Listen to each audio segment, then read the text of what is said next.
অনুরাগের ছোঁয়া সিরিয়ালে সূর্যর মৃত্যুতে ভেঙে পড়ল দীপা। প্লেন ক্র্যাশ করার পর সোনা ফিরে আসলেও সূর্য আর ফিরে আসেনি।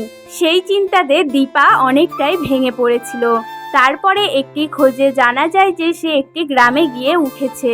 সেখানে বাড়ির সবাইকে নিয়ে হাজির হয় দীপা। তবে সেখানে গিয়ে জানতে পারে যে তার স্ত্রীর সঙ্গে সে চলে গেছে আজকে। কিন্তু দীপার সঙ্গে তো যায়নি, তাহলে কোন স্ত্রীর সঙ্গে গেল এটাই ভাবছিল সবাই। এরকম ভাবে গল্প বেশ কিছুদিন এগিয়েছিল। তারপর হঠাৎই দীপা জানতে পারে যে সূর্যর মৃত্যু হয়েছে এবং পুরোপুরি মানসিকভাবে ভেঙে পড়ে দীপা। গল্প এভাবেই এগিয়েছে। সূর্যর মৃত্যুর পর কেটে গিয়েছে 5 বছর। তবে এবার গল্পের নতুন মোড় আসতে চলেছে। 5 বছর পর সূর্য কি আবারও দীপার কাছে ফিরে আসবে, এটাই দেখার অপেক্ষায় আছে দর্শক। সিরিয়ালটি এভাবেই এগোচ্ছে এবং টিআরপি তালিকাতেও নিজেদের জায়গাকে ধরে রেখেছে অনুরাগের ছোঁয়া সিরিয়াল। নতুন নতুন মেগা সিরিয়ালের আগমনে পুরনো সিরিয়ালগুলো অনেকটাই পিছিয়ে পড়েছে টিআরপি তালিকায়। তবে অনুরাগের ছোঁয়া সিরিয়ালটিতে এর ব্যতিক্রম রয়েছে।